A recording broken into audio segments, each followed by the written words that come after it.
দেশ বিদেশ, জাতীয় আন্তর্জাতিক, রাজনীতি থেকে খেলা, শিক্ষা থেকে সংস্কৃতি, সব খবর পেতে চোখ রাখুন শুধুমাত্র নিউজ প্রাইমে। আমরা সত্যি লুকোই না, আমরা সত্যি দেখাই। Subscribe our channel for further updates.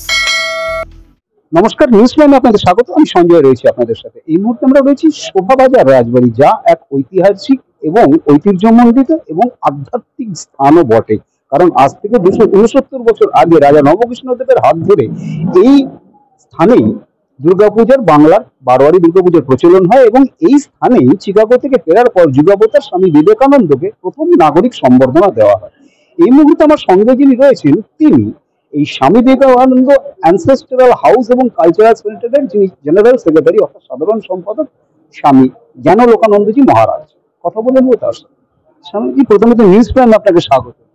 নমস্কার, আপনাদের সকলকে শ্রদ্ধা, নমস্কার এবং শুভকামনা জানাচ্ছি। পূজার প্রাক পূজা অভিনন্দন জানাচ্ছি, শুভকামনা জানাচ্ছি।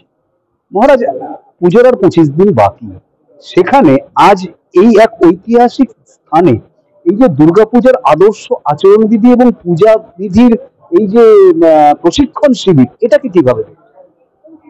প্রশিক্ষণ নিয়ে যে কাজটি হবে সেটি যথাযথ রূপে সম্পন্ন হবে। যে কোনো জিনিস যদি সেটি সুচারুরূপে সম্পন্ন না হয়, তার যে সুফল সেটা আমরা কি করে পাবো? সেজন্য যদি আমরা যারা পুজো করছেন তারা অর্থ বোধ নিয়ে যদি পুজো করেন, তাহলে তারা সেই পূজার যে সুফল সেটা নিজেরা যেমন পাবেন, যারা তাদের পূজা দর্শন করবেন তাদের মনেও আনন্দ আসবে এবং তাদের প্রতিও মানুষের শ্রদ্ধা বাড়বে।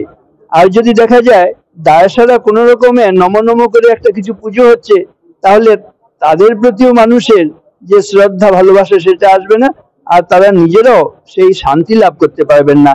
একটা অপরাধ বোধ কাজ করবে যে আমি না জেনে না বুঝে এই কাজটি করছি। সেই প্রশিক্ষণের গুরুত্ব অত্যন্ত। আজকের দিনে এই যে বহু মানুষ যারা এখানে এসে নিজেরা এসে হাতে কলমে শিখবেন, অথচ আজকে যখন ডিজিটালাইজেশনের যুগ, যখন লোকে সমস্ত কিছু অনলাইন বা ডিজিটাল নেটের মাধ্যমে জানতে প্রচেষ্টা করে, সেই জায়গায় দাঁড়িয়ে এনাদের এই উৎসাহ, এনাদের এই উদ্দীপনা এবং এই প্রশিক্ষণ শিবিরের উপযোগিতা এবং কার্যকারিতা কতটা? অনলাইনে যে শিক্ষাটা হয় আমি বলবো সেটা অনেকটাই মেকানিক্যাল, তাই না? এই মেকানিক্যাল শিক্ষার চাইতে যখন নাকি একেবারে যিনি প্রশিক্ষণ দেবেন তার সঙ্গে কথাবার্তা বলে বিষয়টা ভালো করে বুঝে যখন নাকি তারা এই পূজার কাজ করবেন, তখন সেই পূজাটা আলাদা একটা মর্যাদা লাভ করবে, আলাদা একটা মাত্রা লাভ করবে। স্বাভাবিকভাবেই প্রশিক্ষণ হওয়া একান্ত জরুরি। আমার শেষ প্রশ্ন, আজকে এখানে এই যে পুণ্যস্থান, যেখানে প্রথম নাগরিক সম্বর্ধনা দেওয়া হয়েছিল স্বামী বিবেকানন্দকে চিকাগো থেকে ফেরার পর, সেই পুণ্যস্থানে এই ধরনের এক অভিনব উদ্যোগ, কেমন অনুভূতি? এই ধরনের উদ্যোগ যে কোনো ভালো কাজ যে কোনো জায়গায় সম্পন্ন হবে, এটাই আমাদের দেশের কিন্তু সকলের প্রার্থনা। আমাদের একটি অসাধারণ সুন্দর প্রার্থনা বলা হয়, নন্দন্তু সর্বভূতানি স্নিহন্তু বিজনেষ্বপি স্বস্তিয়স্তু সর্বভূতেষু নিরাতঙ্কানি সন্তু চ শিবমস্তু দ্বিজাতীনাম প্রীতিরস্তু পরস্পরম সমৃদ্ধি সর্ববর্ণানাম সিদ্ধিরস্তু চ কর্মনাম। যে শেষের কথাটি বললাম, যে কোনো ভালো কাজ যে মানুষই যেখানেই করুন না কেন, সেটি যদি সুসম্পন্ন হয়, সেটি আমাদের দেশের প্রার্থনা যুগ যুগ ধরে চলে আসে। যে কোনো ভালো কাজ যেন ভালোভাবে সম্পন্ন হয়, আর যারা নাকি এই কাজগুলো করবেন তারা যেন খুব ভালো থাকেন। শিবমস্তু দ্বিজাতি নাম, দ্বিজাতি ব্রাহ্মণরা যেন ভালো থাকেন।